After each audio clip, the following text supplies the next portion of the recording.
Since ancient Greece, with Socrates urging us at the Oracle of Delphi to know thyself, humanity has sought to unravel the mysteries of the psyche. Carl Jung, a master of depth psychology, offered us a fascinating map for this journey in his seminal work, Psychological Types. In this video, we will explore the tools Jung gave us, the 4 functions of consciousness, thinking, feeling, sensation, and intuition, and the 2 fundamental attitudes, introversion and extroversion, and how they help us in the timeless quest for self-knowledge. The conscious functions and the orientation of the ego.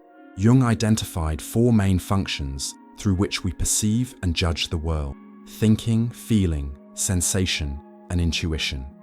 Imagine these functions as 4 different lenses through which we view reality. The thinking type analyzes logically. The feeling type evaluates through personal values. The sensation type captures the tangible in the present moment. And the intuition type envisions possibilities and hidden connections.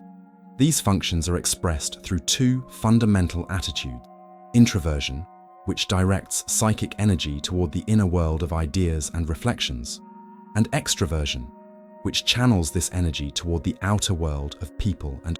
In our personality, one of these functions assumes the dominant role, like a captain steering our psychic ship, supported by an auxiliary function that offers balance and support.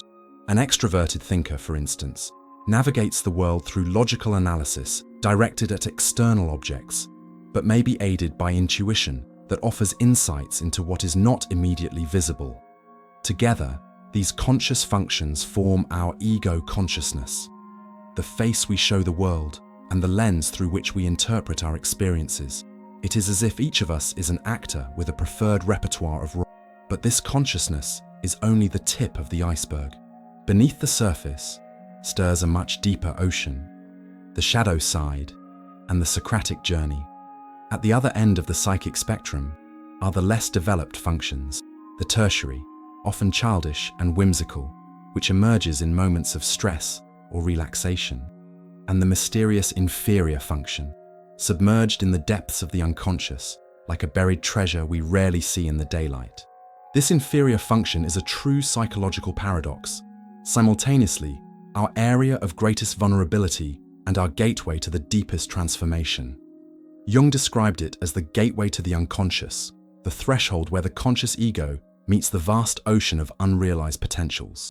When we are under pressure or in situations that challenge our usual resources, the inferior function often emerges in a primitive and clumsy way. The logical thinker may be overwhelmed by intense emotions they cannot process. The practical sensate may get lost in nebulous fantasies disconnected from reality. The visionary intuitive may suddenly fixate on irrelevant details, and the empathetic feeler may resort to cold, detached analysis that contradicts their deepest values.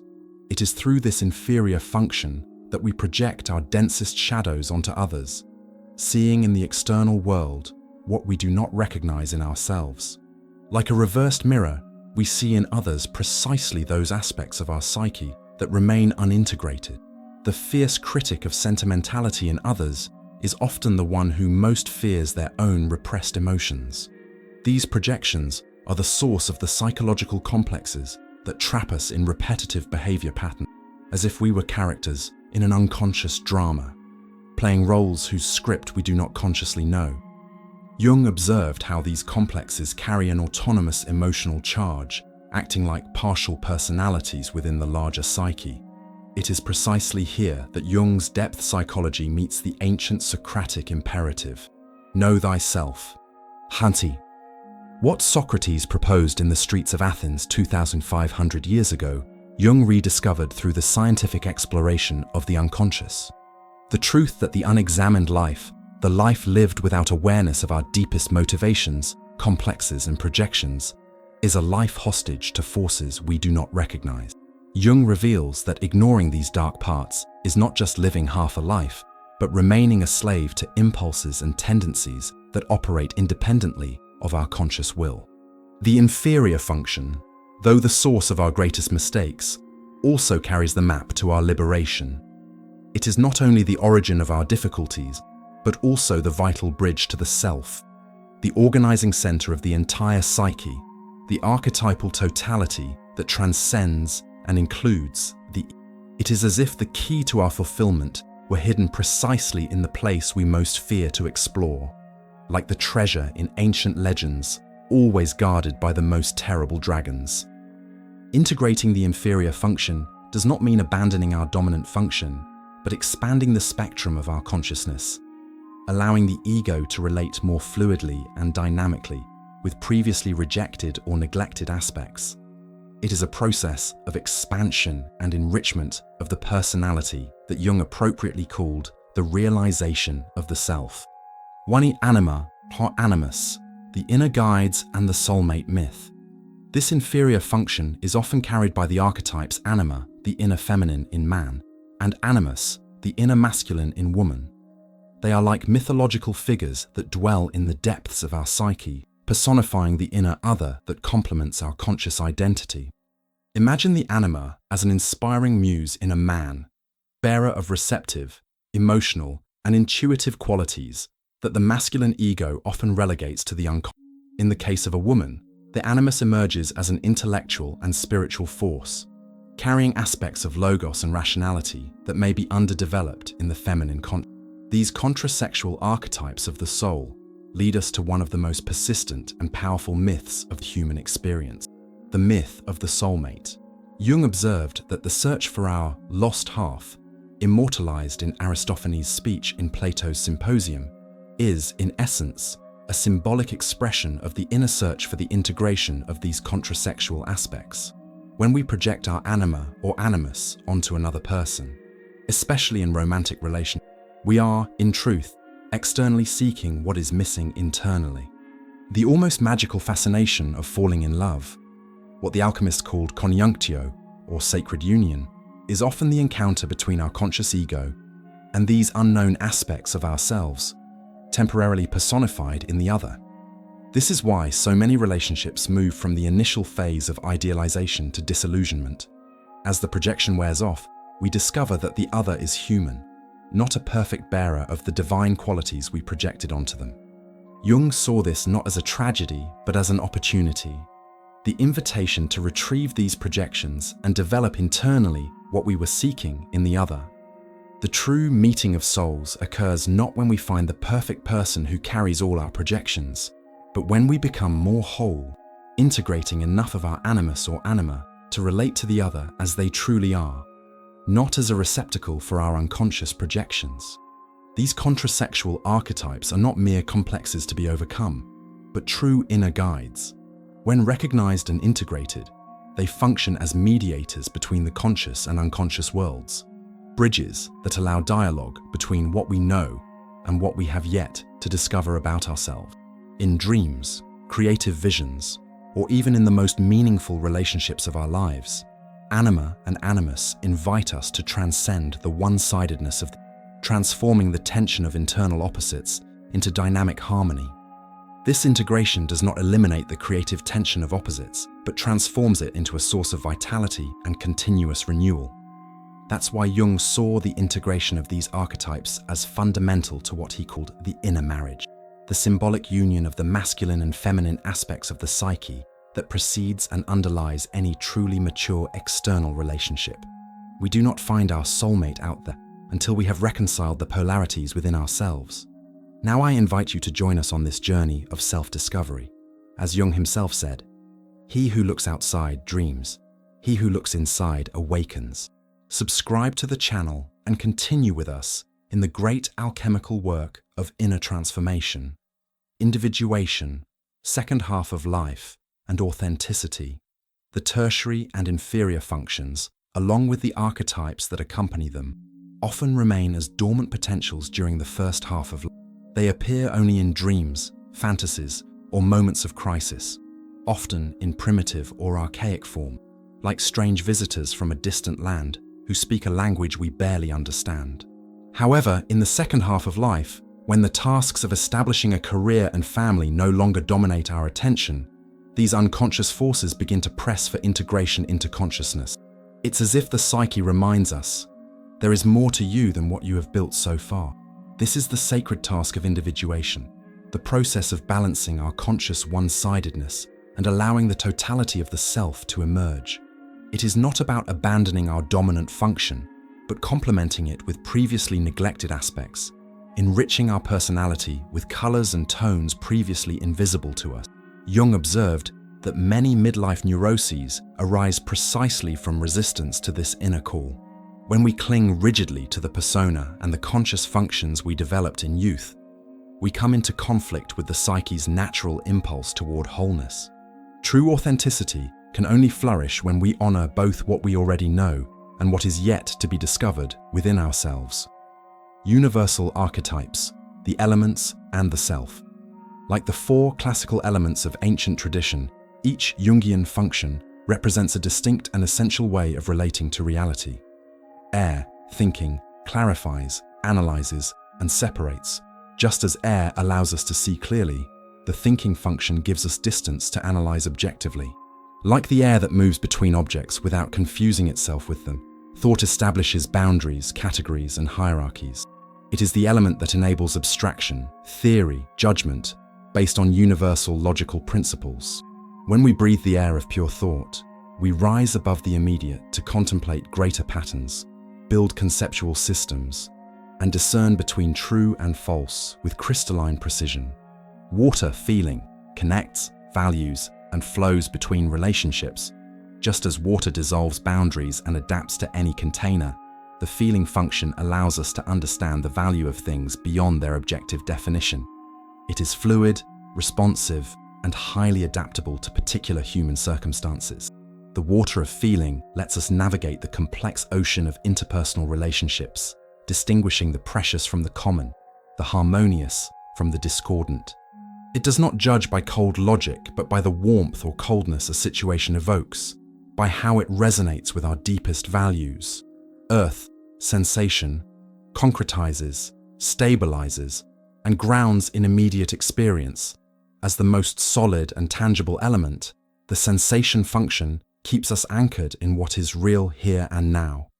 It is the ability to perceive the world through the five senses with impeccable clarity, to notice details and appreciate the texture of concrete experience. The earth of sensation gives us practicality, patience, and perseverance. While thought can get lost in abstractions and feeling in subjective values, sensation brings us back to the physical reality, reminding us that we inhabit bodies and that the material world has its own laws and rhythms that cannot be theorized or felt, only directly experienced. Fire, intuition, transforms, inspires, and envisions possibilities beyond the visible horizon. Just as fire lights up the darkness and transforms everything it touches, intuition allows us to see beyond the apparent, capturing emerging patterns and future possibilities. It is the function that perceives potentials before they manifest, that understands the underlying meaning of situations, that connects seemingly disconnected points into new meaningful patterns. The fire of intuition gives us inspiration, foresight, and the ability to perceive what does not yet exist but could. It is the creative force that propels us beyond the limits of the known into new psychic territories. Just as in ancient alchemy, where the true magnum opus was not the transformation of metals into gold, but the transformation of the alchemist's own soul, Jung saw in the integration of these four functions the path to complete individuation. Each element function connects us to an essential aspect of reality, and together they form the foundation for an integrated relationship with the inner and outer worlds. No single function can capture the totality of human experience. We need the air of thinking to understand, the water of feeling to value, the earth of sensation to experience, and the fire of intuition to envision what lies beyond the apparent. The psychologically complete person would be one who has learned to consciously navigate among these four modes, responding to each situation with the most appropriate function, without being bound to a one-sided orientation. This quaternity is not mere coincidence or theoretical convenience, but reflects the innate tendency of the human psyche to organize experience into complete and meaningful patterns. We find these quartets in Tibetan mandalas and the rose windows of cathedrals, in the cardinal points that guide our navigation, in the seasons of the year that mark the cycle of nature, and in the cognitive functions Jung mapped so precisely. In Hippocratic medicine, the four humours, blood, phlegm, yellow bile, and black bile, corresponded to specific temperaments, just as the Jungian functions correspond to different ways of orienting oneself in the world. In alchemy, the great work sought to harmonize the four elements to create the quintessence, the mysterious fifth element that transcends and unifies the others. Similarly, the self, the psychic totality that Jung identified as the organizing center of the entire psyche, can be seen as this quintessence, the unifying element that harmonizes all the partial functions of consciousness. While the ego primarily identifies with one or two functions, the self encompasses them all, integrating them into a dynamic and balanced constellation. Images of the self spontaneously arise in dreams and art as circles, mandalas, or quaternities, symbolic representations of wholeness that transcend the one-sidedness of the ego. In religious terms, the self corresponds to images of the divine, of the Buddha, of the cosmic Christ, figures that represent the full potential of the human being. Thus, psychological functions are not mere personality traits, but particular expressions of a universal pattern that organizes the human psyche. When we understand this, Jungian typology reveals itself not merely as a psychological theory, but as a bridge between depth psychology and the spiritual traditions of humanity, offering us a contemporary map for the ancient journey toward wholeness, differentiation, and the danger of identification. We are dealing here with the fundamental archetype of the differentiation of consciousness, the process by which we emerge from collective unconsciousness and become singular individuals. This helps us become who we truly are, to fulfill the Socratic task of knowing oneself. But to do this, we must go beyond mere identification with our dominant functions or social roles. And here lies the challenge. Few of us truly manage to make this critical distinction. Many of us live as if we were only our roles: child, parent, spouse, professional. Or we fully identify with our preferred functions, ignoring the rest of our potential. Others remain defined by their complexes and cultural conditioning, like puppets dancing on the invisible strings of the collective psyche. To live like this is exactly the unexamined life that Socrates warned is not worth living. It is to confuse the mask, the persona, with the true self. It is as if the actor forgot he was just playing a role and believed himself to be the character. We are deeply shaped by family and culture and learn from an early age to conform to external expectations. We often make a Faustian pact in childhood, trading aspects of our innate nature for acceptance, power, or material security. A pact whose bitter price we pay later when we feel alienated from ourselves, living lives that seem empty despite external achievements. The purpose of typology and the flower of consciousness. Psychological types, therefore, are not mere labels to classify others or to simplify human complexity into convenient categories that would completely miss their true.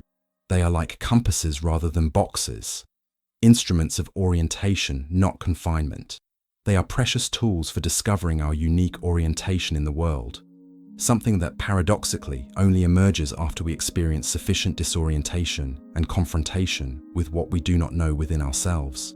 It is in the encounter with the strange, the different, the other within us that we begin to discern the contours of. Jungian typology is, in essence, a map for individuation, the process of becoming who we truly are. As Jung himself put it in words that capture the beauty of this process, on-screen a narrated quote from Jung: "This is our way of individuation. The man who does not develop consciousness is not individuated, because consciousness is his flower. It is his life. It belongs to our individuation process that we become conscious." To become conscious, this is the essence of the journey to know thyself, not only of our strengths, but also of our limitations, not only of our ego, but of the totality of our being. An expanded model Jung originally described 8 types combining functions and attitudes. Later, Jungian psychologists, such as Beebe, expanded this model, offering us an even more detailed map of the human psyche. Beebe proposed a model of 8 functions, all associated with specific archetypes that reveal how our functions manifest in different contexts and levels of consciousness. On the conscious side, we have the hero, personifying our dominant function, the one we use with the most confidence, and that defines our main approach to reality. Like a mythical protagonist, this function faces the challenges of the external or internal world with courage and determination. The parent, representing our auxiliary function, which supports and balances the hero. This archetype has nurturing and protective qualities, helping us develop more balanced relationships with others. The puer puella, eternal child, linked to the tertiary function, less developed, more whimsical, but also carrying creative energy and the potential for renewal. It emerges especially in moments of relaxation or play. The Anima, Animus, connected to the inferior function, our bridge to the unconscious, the inner guide that leads us to the depths of the psyche when we are ready for that journey. But Beebe went further, also mapping the shadow side of our typology, the less conscious and often problematic versions of the same functions. The opposing personality, or shadow, which challenges and questions our dominant function, often emerging in conflicts and confrontations where we feel threatened. The Senex chart which criticizes and doubts our auxiliary function, manifesting as a harsh inner judge or a voice of pessimism. The trickster, associated with the shadow of the tertiary function, which confuses, deceives, and creates paradoxical situations, but can also bring wisdom through humor and subversion. And finally, the terrible demon, the most primitive and destructive version of the inferior function, which emerges in the darkest moments of psychological crisis, but also carries the deepest potential for transformation. Marie-Louise von Franz, another close disciple of Jung, complemented this understanding by observing how the inferior function, despite being our area of greatest vulnerability, is also the gateway to our greatest creativity and spiritual renewal. As if we must descend to the lowest point to find the way back to whole. This expanded model offers us an extraordinarily detailed map of the human psyche, revealing how every aspect of our personality, from our most obvious strengths to our most hidden weaknesses, serves a purpose in the journey of individuation and self-knowledge. Understanding Jungian typology, from the basic functions to the more complex models, is much more than an intellectual exercise or a way to categorize personalities. It is an invitation to the deepest and most meaningful journey that exists, the journey within. It is the challenging yet infinitely rewarding path to answer the ancestral call of Socrates, know thyself and discover the wholeness that has always resided in you, waiting to be recognized and integrated. Jung's depth psychology offers us not only a map for this inner exploration, but also the promise of a more authentic and complete life, a life not lived halfway, but in its radiant totality. If you want to explore more about depth psychology and ancient wisdom, leave your like, subscribe to the channel, and comment below. Which aspect of your own psyche would you most like to understand? Your inferior function, your animus or anima, or maybe that complex that always seems to manifest in your most challenging moments?